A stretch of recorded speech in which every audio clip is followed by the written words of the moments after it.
Pues no, sí, ya, ahora se escucha. Ok, bueno, bienvenidas a todas y a todos a esta presentación del libro Las heridas, editado por Grupo Planeta.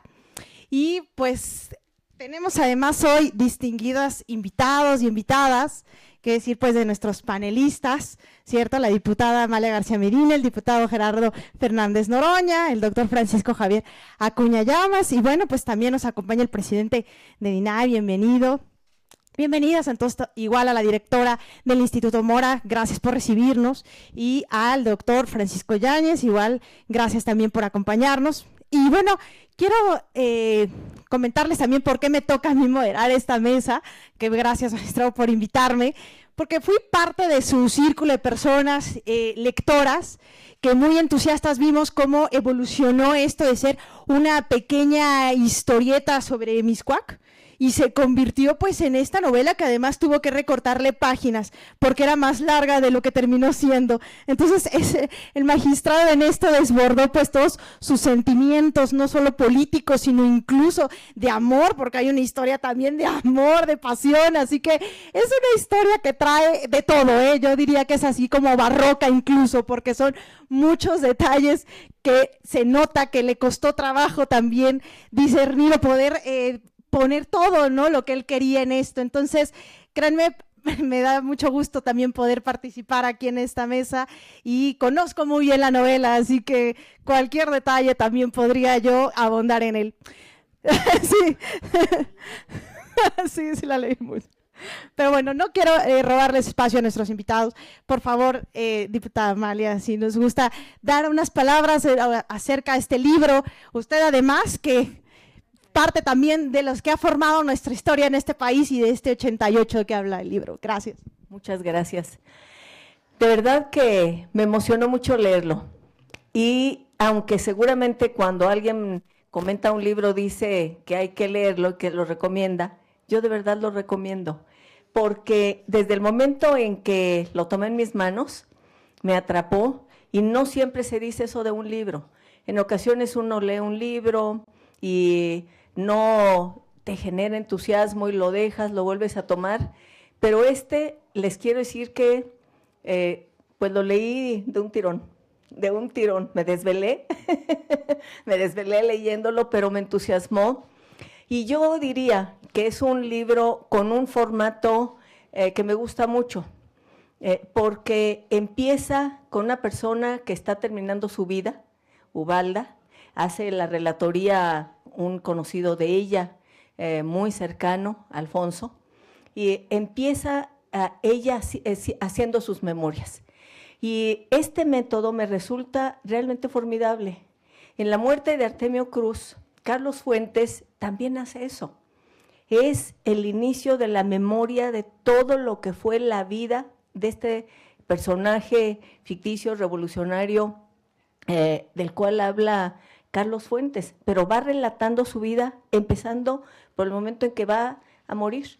Y luego yo soy una verdadera admiradora de Marguerite Yourcenar, y hay un gran libro de todo lo que ella escribió, que me parece formidable, en Las Memorias de Adriano, que también empieza de esa manera y que yo siempre lo recomiendo, incluso a quien quiere participar en política, y ahorita me decían que su hija quiere participar, yo les digo, hay que leer Las Memorias de Adriano, porque aunque fue escrito por Marguerite Yourcenar, imaginándose al emperador, habla de un hombre de Estado, pero él empieza contando su vida cuando está por morir. Bueno, aquí este personaje, Alfonso, empieza y está vinculado a Ubalda, que es la figura femenina que le va dando continuidad a toda la historia, y efectivamente se mezcla una historia amorosa, pero también una historia de luchadores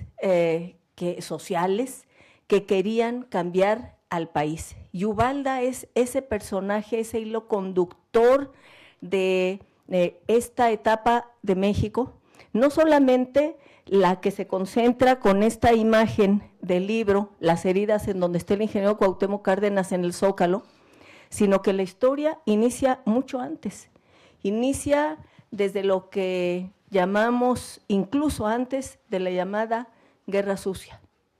de la época en la cual, ante la asfixia y la cerrazón política, que llegó a tal grado de que el movimiento estudiantil del 68 fue aplastado y con una masacre, y luego ante la cerrazón vinieron algunos surgimientos de guerrilla urbana y de guerrilla rural, y Ubalda forma parte de esta guerrilla rural que surgió en Guerrero, con Lucio Cabañas, con Genaro Vázquez Rojas, con el Partido de los Pobres, y que era producto de la asfixia política total. Era irrespirable el ambiente en el país, no se podía participar si no se formaba parte de lo que llamamos el partido de Estado o el partido oficial, que dominaba y ocupaba absolutamente todo.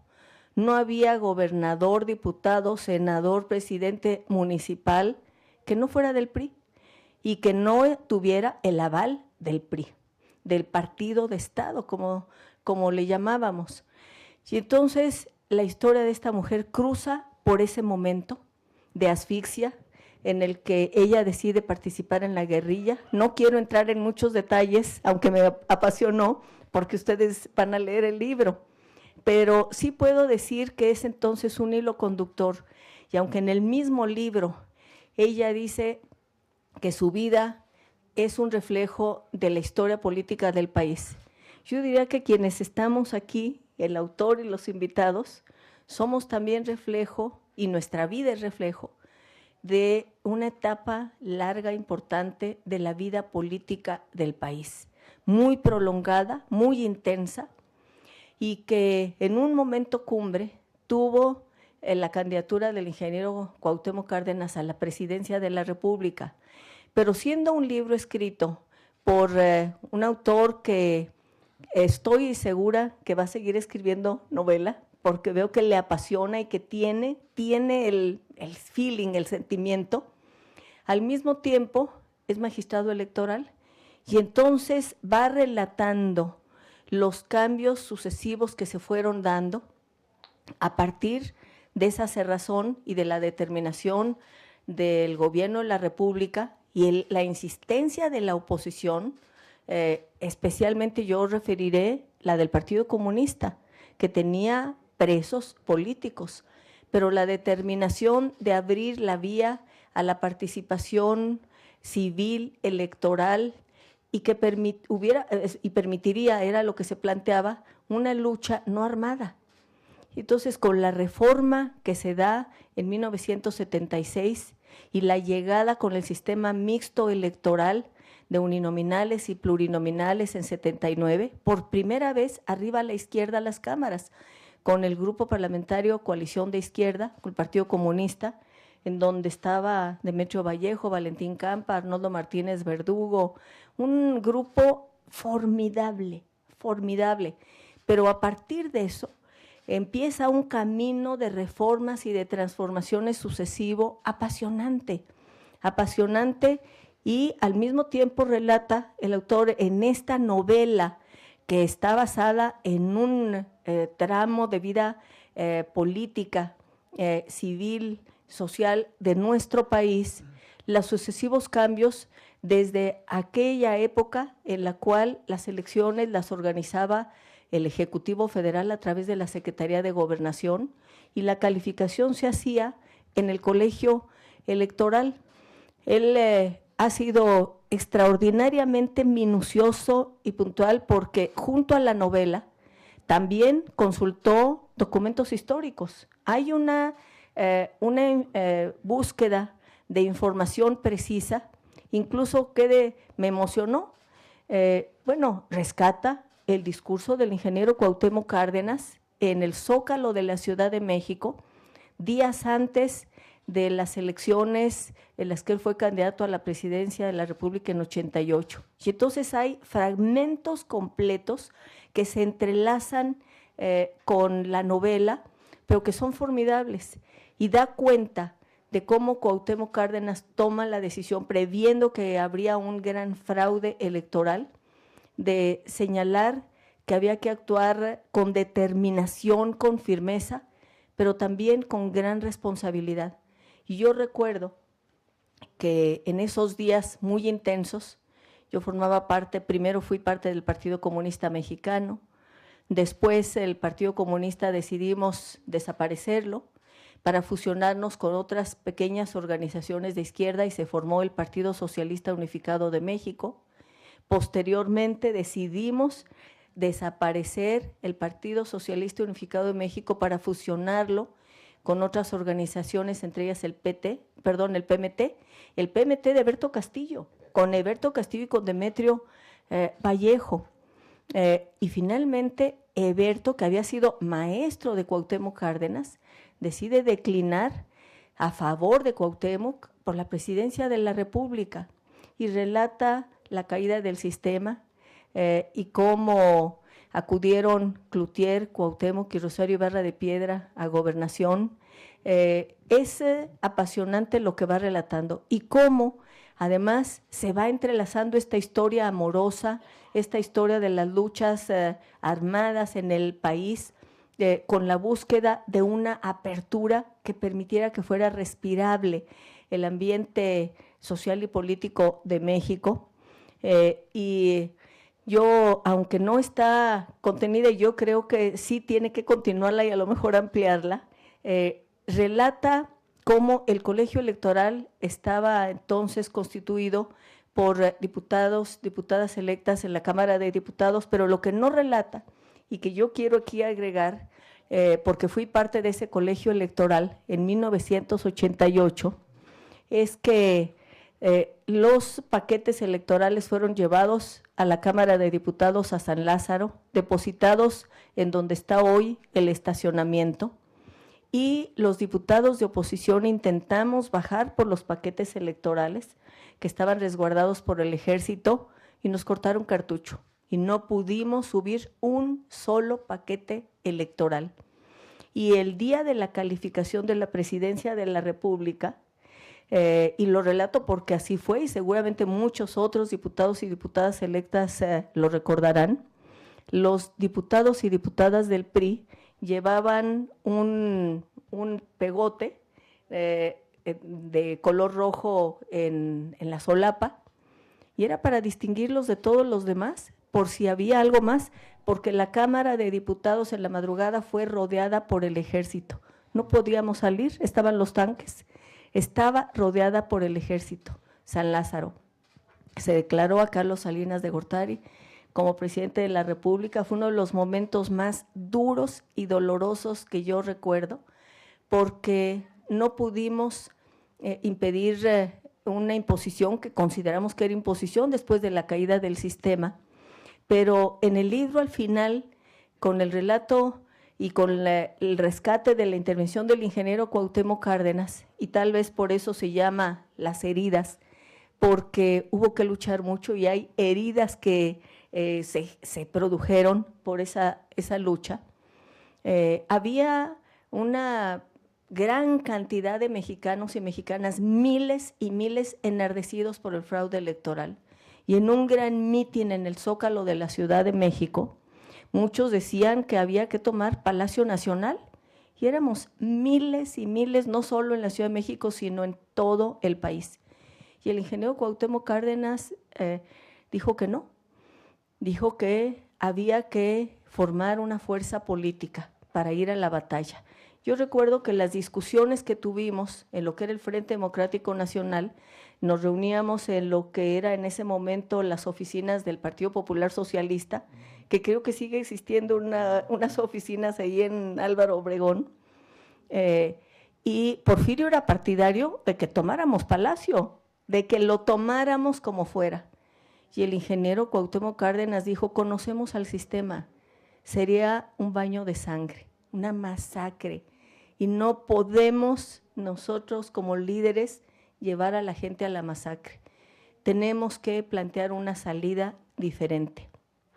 En fin, ustedes leerán el libro, pero yo, que soy una zacatecana chilanga, aquí está mi paisano que también es zacatecano, chilango, zacatecana chilanga, y que y toda mi vida he vivido entre la Narvarte y la Colonia del Valle, todo este relato de Mixcoac y los lugares a donde uno iba a tomar el café o donde iba a comer los antojitos y el estadio y luego la plaza de toros, todas estas señas de identidad, el parque hundido, todos estos relatos también son entrañables porque nos traen a la memoria una etapa y una época que ya no existe.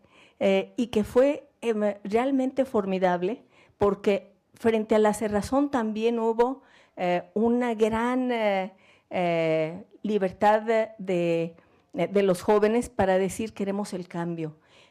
Y me emocionó encontrar todos estos relatos familiares, cercanos, a muchos miles de jóvenes que vivimos entre aquí, la Narvarte, la Colonia del Valle, la Roma, la Condesa, y CEU, y que en esta gran parte hicimos una gran parte de nuestra vida política y también la personal.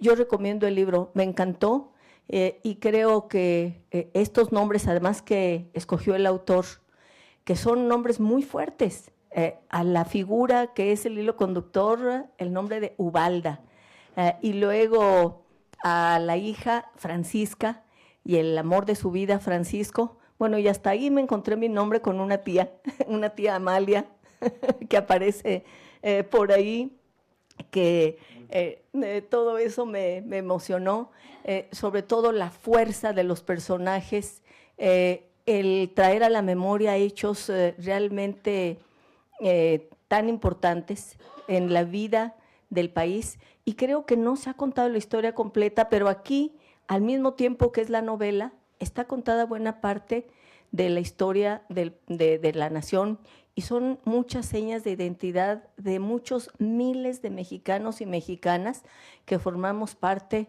de estas batallas. Por eso yo recomiendo el libro, me gustó muchísimo, muchísimo. Yo espero que, y de verdad lo digo muy emocionada, que se lea, que se venda, porque recuperar la memoria de dónde venimos, hacer el rastreo de esas señas de identidad es fundamental para entender también en qué momento actual estamos, qué es lo que hemos conquistado y debemos cuidar, qué es lo que falta por hacer, qué es lo que nos identifica hoy como mexicanos y mexicanas. Y de verdad al escritor, novelista, magistrado Felipe de la Mata, un enorme reconocimiento, pero puedo decir que la vena de escritor está muy fuerte, muy clara, con una gran maestría. Me encantó. Felicidades.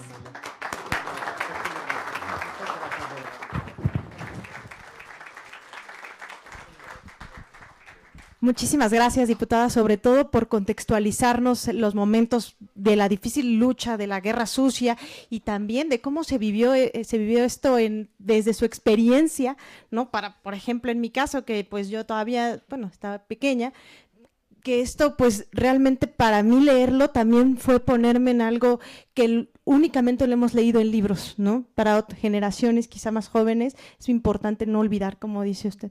Muchas gracias, diputada. Y bueno, ahora le cedemos el uso de la voz al diputado Gerardo Fernández Noroña. Gracias, diputado.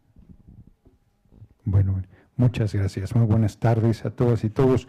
Bueno, yo también confieso que me lo leí de un tirón porque fui a una reunión al Tribunal Electoral del Poder Judicial de la Federación, me regaló el libro y luego me planteó que estuviera en la presentación y yo no lo había leído.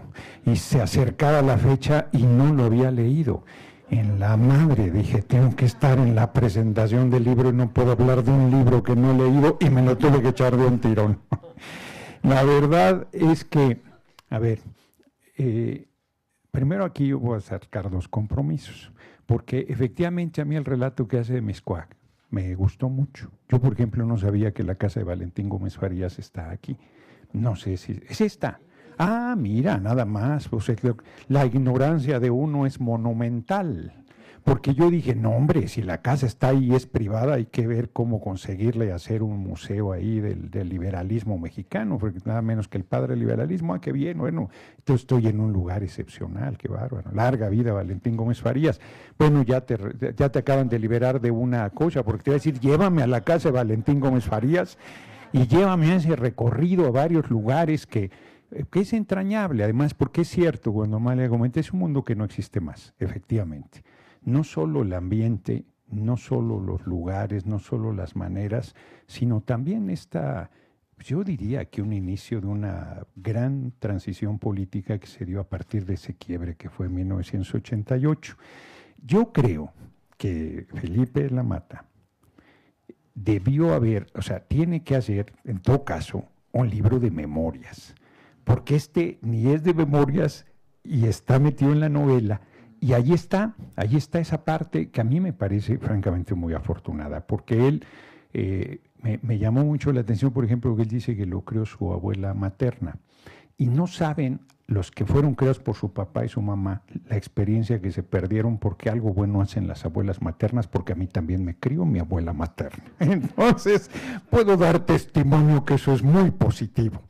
E igual que él, me tocaba ir al mercado, a mí sobre ruedas, acompañarla a hacer las compras y todas estas cosas que implican. E igual que a él me consentía y me compraba un carrito inglés de esos muy en miniatura, que eran una maravilla. Ya éramos pobres, pero pobres. Entonces, toda la historia que cuenta familiar, toda la saga Amalia, la tía que una mujer libérrima en una época donde bueno, si hoy la discriminación a las mujeres, por más que vaya a haber por primera vez en 200 años una mujer presidente, nuestra virtual compañera presidente Claudia Sheinbaum Pardo, hombre, hace rato que vamos tarde, ¿no? Y toda la violencia que hay, discriminación y tal. Entonces ahí está planteado, inclusive habla de una maldición familiar a las mujeres. No, que es una maldición familiar, es una maldición mundial, porque no es cierto que solo sea México, la igualdad entre mujeres y hombres todavía hay mucho por hacer. Y está planteado ahí desde un testimonio personal. Yo le decía hace rato, dije que no le iba a decir, pero sí lo voy a decir. Yo le decía, no, oye, a ver, cabrón, Ubalda no puede ser un personaje, es súper Ubalda, cabrón, no es un personaje así se salva de la muerte en condiciones imposibles, ¿no? Yo dije, no, ahora sí que se pasó un poquitito, ¿no? Y entonces le decía yo, ahora que si me dices que es real, ya me mataste el gallo, porque es cierto que muchas veces la realidad supera a la ficción. Además es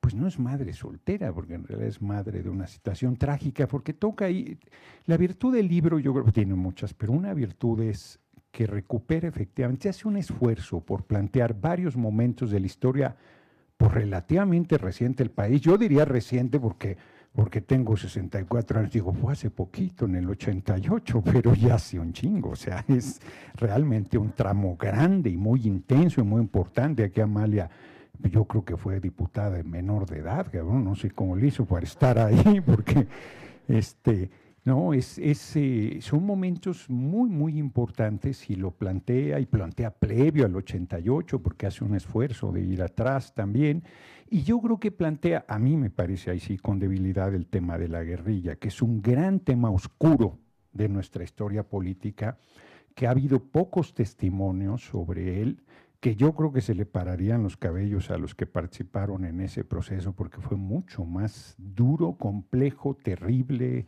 sanguinario por parte del Estado mexicano, y que es parte también central. Su cronología final no tiene desperdicio.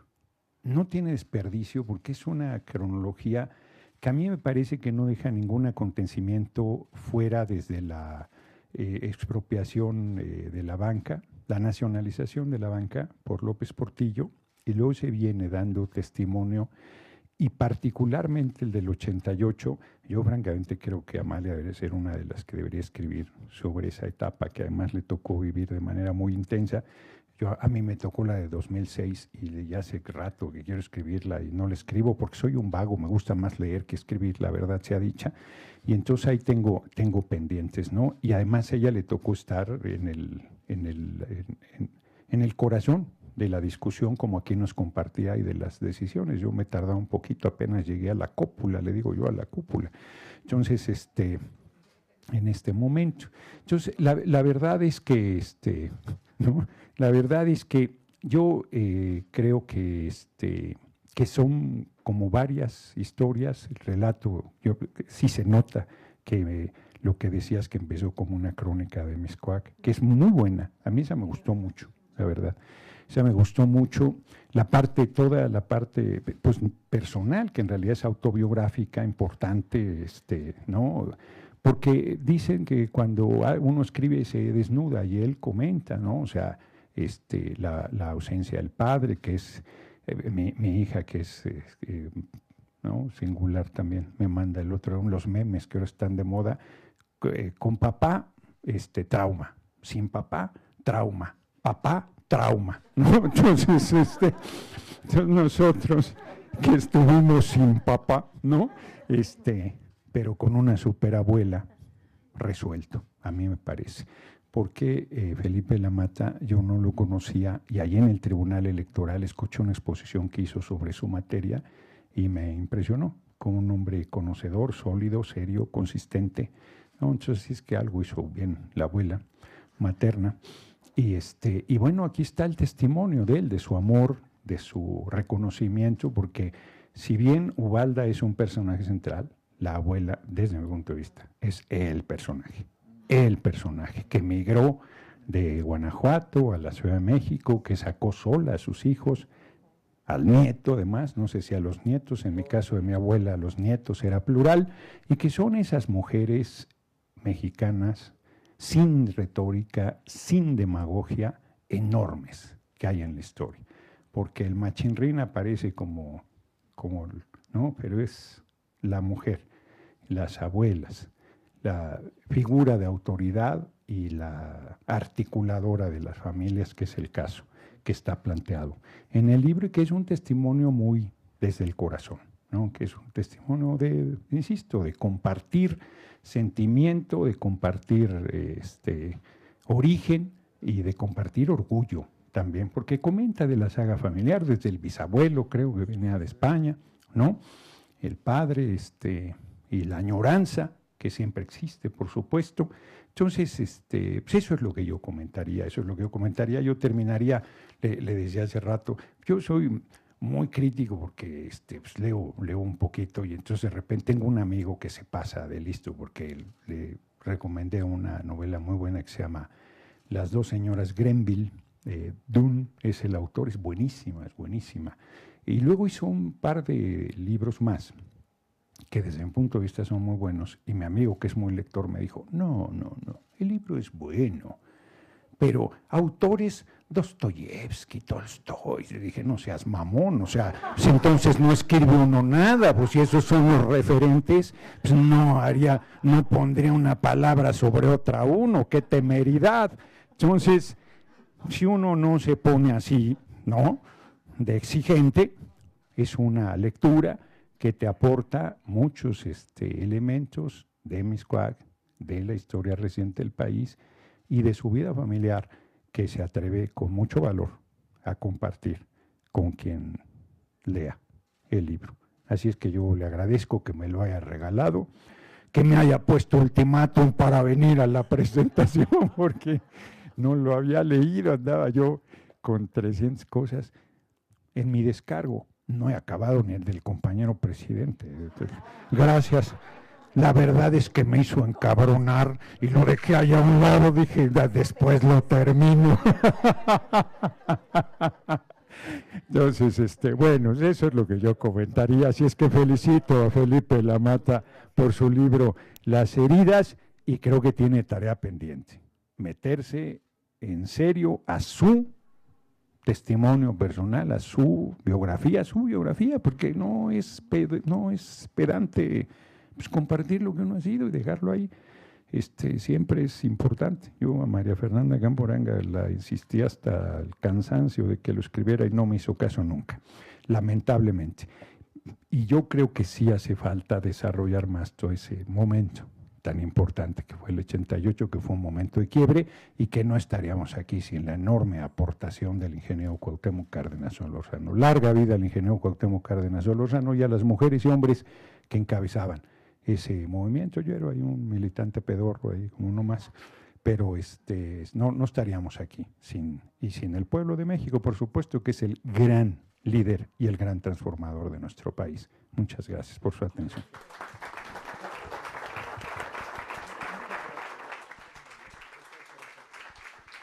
Muchas gracias, diputado, por siempre además ponerle entusiasmo y con esa voz única además que tiene.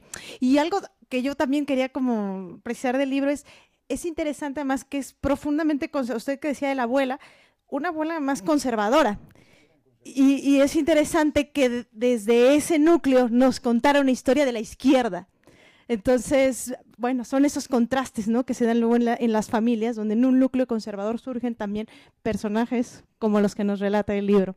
Bueno, pues muchas gracias y ahora le cedemos el uso de la voz al doctor Francisco. Pues muchas gracias de verdad por la oportunidad de contemporizar en esta mesa, en este panel. Yo estoy seguro que Felipe de la Mata, el autor de esta obra que nos concita, que nos convoca a reflexionar en alto, me invitó solo porque tengo una manía de coleccionar antecedentes de la vida política nacional, y esa colección, que en realidad son afiches y pequeñas referencias, pero desde 1924, desde la campaña de de 1920, perdón, desde la campaña de Álvaro Obregón hasta la fecha, fue por eso, quizá, que es la historia de la pluralidad política. Y en esta mesa, en este contexto, se visualiza precisamente la pluralidad política. El autor, ya lo dijo Nancy, indiscutiblemente, tiene una herencia, tiene una pertenencia. El libro revela pozos afectivos, Mixcoac, y recuerdo yo a Octavio Paz hacer precisamente evocaciones, porque comentábamos hace rato que la finca de al lado era de don Irineo Paz, el abuelo de Octavio Paz. Y Octavio Paz hacía evocaciones a Mixcoac, incluso recuerdo que decía 3 sílabas que unen cielo y tierra. Y al final dice: Mixcoac, he de regresar algún día a devolverte mi polvo. Pues en este momento, la sensibilidad que tenemos por esta obra, y todos hemos dicho que esa revelación de Mixcoac como un núcleo afectivo, un núcleo sensible, que de alguna manera ya todos los mexicanos nos hace sentir muchas cosas, no solo a los capitalinos, no solo a los que vivieron y nacieron en la gran Ciudad de México. Mixcoac es un pequeño ángulo, es un pequeño sitio que tiene grandes revelaciones. Y me acordé también en este caso, de Alfonso Reyes, cuando en su visión de Anáhuac hace una referencia, claro, él enorme, para hablar del tianguis, de los primeros mercados pues de los aztecas, de los tenochcas, y precisamente esa referencia de los colores y de las frutas y las diversas, las vendimias en esos mercados sobre ruedas, como dijo Fernando, o en esos mercados de tianguis. Quiero con esto simplemente decir por qué es revelador que en cada presentación que ha tenido el libro de Felipe de la Mata, la obra de Felipe de la Mata, están personajes referenciales. Y bien lo decíamos, Amalia García, mi paisana, doble, porque paisana zacatecana y paisana chilanga, porque ya nos hicimos. Amalia García representa quizá la mujer más joven en este momento, que en su juventud fuiste decididamente una comunista, cuando en el resabio de nuestros Zacatecas y en cualquier parte del México contemporáneo significaba no una osadía, era una herejía. Entonces Amalia acompañó al ingeniero Cárdenas, acompañó en ese momento pues a 2 mujeres también que eran determinantes en eso, doña Ifigenia y por supuesto a Rosario Ibarra de Piedra, que aparecen en estas estampas históricas del Nuevo México, del México que se recicla a partir de ese 88. Y Gerardo Fernández Noroña, que representa aquí esos jóvenes, esa juventud rebelde de la Ciudad de México que se obstinó por no reconocer o por no aceptar situaciones de imposición política de un régimen hermético, de un régimen que desde luego no aceptaba sugerencias, porque tenía una configuración de clientelar y de mantener las cosas bajo un esquema de sosiego y de pacificación forzada. En ese sentido de las cosas, esta reunión nos hace a todos recordar estampas. Porfirio, genial. Porfirio, una cabeza lúcida, extraordinaria. Claro, en esos momentos, los arrestos de Porfirio, como tú lo mencionabas, estaban a punto de generar quizá algo que el ingeniero Cárdenas quiso evitar. Pero el mosaico que nos revela esta obra es unir, hilvanar sentimientos de una familia, de una pertenencia a un espacio tan íntimo y tan bello de la Ciudad de México, pero también con esas referencias urbanas, esas referencias rurales y de montaña, de la sierra, de esa parte indómita del México bronco y del México pacífico que hacen esta realidad. Es una evocación, está comprometido el autor a regalar otras novelas que se sitúen, como él ya lo ha anunciado, en otros episodios electorales. Con esto cierro. ¿Cómo no te ibas a dedicar, Felipe, tú a lo electoral y siendo en ello pues, de una sabiduría grande y reconocida? Si ese parteaguas del 88 seguro te estrujó y ahora en esta novela revelas aspectos que no conocíamos de tu sentir, pero que tu forja académica y luego de funcionario judicial electoral te ha permitido. Muchísimas gracias. Qué honor tan grande.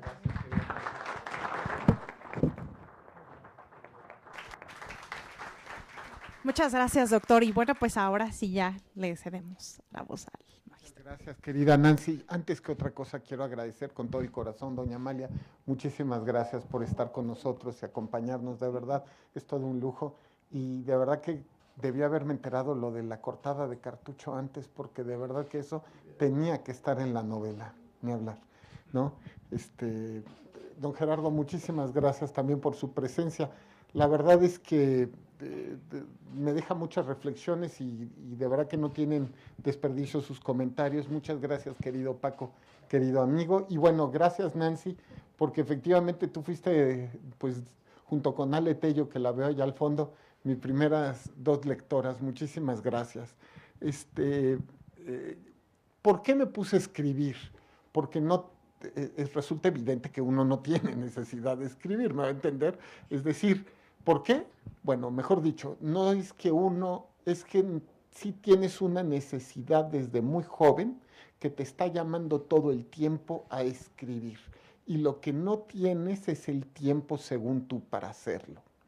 Y decidí, cuando de repente tuve un momento de descanso en la pandemia, que tenía que darme a mí mismo el gusto de hacerlo. Claro que esto se vuelve un riesgo, lo digo con mucha sinceridad, porque uno tiene que exponerse respecto de algo que jamás ha hecho. Es decir, si tengo algunos libros de derecho y algunos, pues me imagino que han de ser buenos porque llevan muchas ventas, pero ¿y una novela? ¿Y será? ¿Podrás escribirla? ¿Tendrás la capacidad?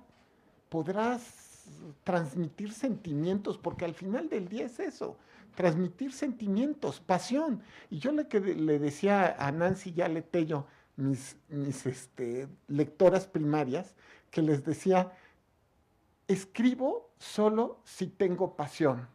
Y por eso tenía yo que escribir en primera persona. Por eso los 2 personajes están en primera persona. Primero, para hacer una fórmula polifónica, es decir, que fueran las 2 voces que se hablaran, pero lo más importante era para que yo pudiera sentir lo que estaba escribiendo.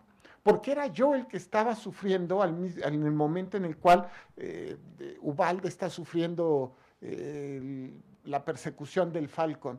Y porque era yo también quien sufría al imaginar el nacimiento de Francisca. Y tenía yo que escribirlo así, como una especie de catarsis. Ahora, ¿quiénes son estos personajes? La verdad es que cada uno de ellos tienen diferentes trozos, ¿no? A ver, la primera, Alfonso, por supuesto que la razón fundamental de ser de Alfonso es contar la historia del México del 88 que yo viví. Yo tuve la suerte, lo digo así, de haber estado en algunas manifestaciones del ingeniero, que iba yo con un amigo, y tuve la suerte de entrar al colegio electoral de la Cámara de Diputados, ¿no? O sea, yo tenía solo 16 años, pero estaba en las gradas, ¿no? Entonces, desde arriba estaba viendo seguramente, la estaba viendo doña Amalia seguramente. Y, y quería contar cómo era una sociedad diferente. Eh, no, la gente tendrá que decir si es peor o mejor, pero una sociedad mucho más conservadora, hay que decirlo, con temas, por ejemplo, que ya se han cruzado, afortunadamente, ¿no? Era una sociedad muy homofóbica, por ejemplo, llena de temas de estereotipos de género, ¿no? Altamente discriminadora. Y además había un cierto gusto por lo que podríamos llamar el criollismo, ¿no? Pero bueno.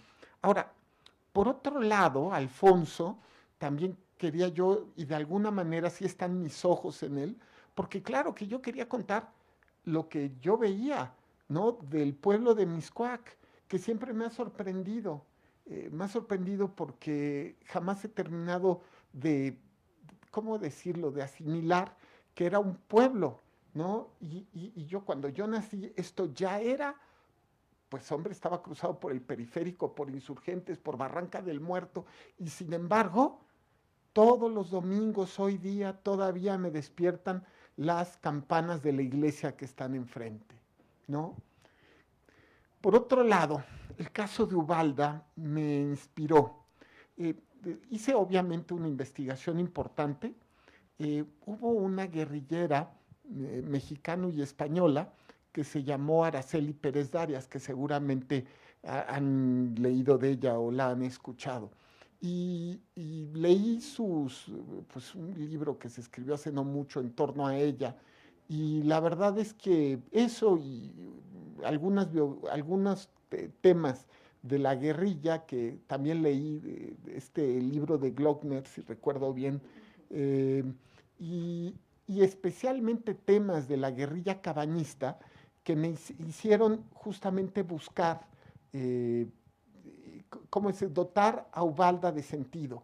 Pero Ubalda es, antes que otra cosa, también una metáfora para entender cómo la izquierda, lo que decía usted, doña Amalia, cómo la izquierda pasa de estar proscrita, prohibida, perseguida, asesinada, y después pudo haber seguido así después del 88.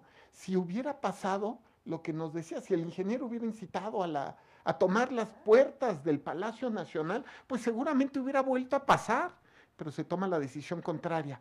Y el ingeniero Cárdenas, tuvimos el honor que nos lo dijera en la primera presentación del libro, que él justo lo que dijo fue, no, justo, y es justo, y dijo específicamente respecto de las puertas de Palacio Nacional. Sí, quemarlas, exacto, y dijo que no se hizo. Y en sus memorias, que se puede imaginar que también las consulté, él dijo, nos llamaban a que tomáramos las armas. Y él preguntaba, ¿cuáles armas? Si no había armas, era un movimiento pacífico, ¿no?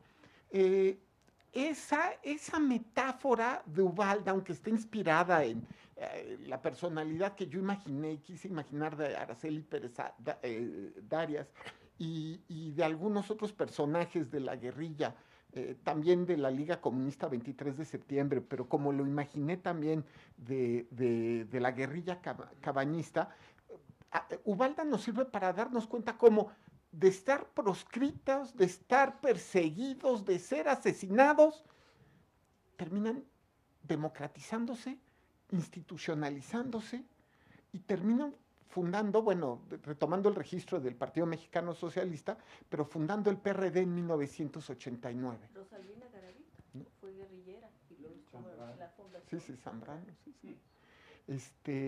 Esta historia en la cual la izquierda termina yendo por el camino democrático institucional, esa es la historia del 88, y esa era la metáfora que yo quería construir con Ubalda, que de alguna manera pudiéramos entenderla. Ahora, evidentemente, Ubalda, con todo que fuera súper Ubalda, no vivió ni la 10ª parte de lo terrible que puedo imaginar, ni la 100ª seguro que puedo imaginar, o es más, que ni siquiera puedo imaginar. Porque, por ejemplo, en una de las partes, Ubalda se calla y le dice a su hija, porque está hablando con ella, y le dice, no quiero hablarte de la violencia, ni tampoco de lo que sufrí. No quiero hablarte de la tortura, porque yo no me imagino, por ejemplo, a mí mismo hablando de tortura, y como yo tengo que sentir al personaje, es que, pues aquí entre nos, yo no sé, pero yo no aguantaría la tortura seguramente, entonces yo cantaría en 10 segundos, ¿no? A mí, sí, así de, no, entonces, seguramente por eso le di, sí, o sea, no, entonces yo, la verdad, yo dije, mejor que no diga nada, porque capaz de que se pone a cantar ahorita mismo dónde está todo. En fin, este libro es una novela histórica, y tenía yo la necesidad de, no solo de escribir y de sentir y de ponerme a mí mismo un reto. Hay gente que corre maratones, yo eso jamás lo voy a hacer, pero escribir una novela me puedo poner a mí mismo el reto de escribir una novela. Hay también que decirlo, esto es una novela histórica, porque siento, a mí me apasionó mucho el año de 1988. Yo solo tenía 16 años. Lo viví en primera persona, aunque solamente fuera de lejos, aunque solo fuera en un par de manifestaciones y una tarde o mañana en el colegio electoral, aunque fuera leyendo el proceso y la jornada, aunque fuera enojado, enojadísimo, al borde del odio, cuando el colegio electoral determinó que Carlos Salinas de Gortari era el presidente de la República. Y tenía yo que transmitirlo y decirlo y contarlo, porque fue el tiempo de una generación, de una sociedad, y ahora ya nadie lo recuerda. Entonces esta novela lo que trata de hacer es eso, recordar un momento que me tocó vivir y que quiero transmitirle a la sociedad, y de alguna manera que se sepa y se entienda lo importante que fue el 88, porque sí, pudo haber seguido proscrita a la izquierda, pero fue otro el camino. Y fue el camino de los líderes de ese momento, ¿no? El que escogieron. Y con eso cambiaron la historia de México. Muchísimas gracias.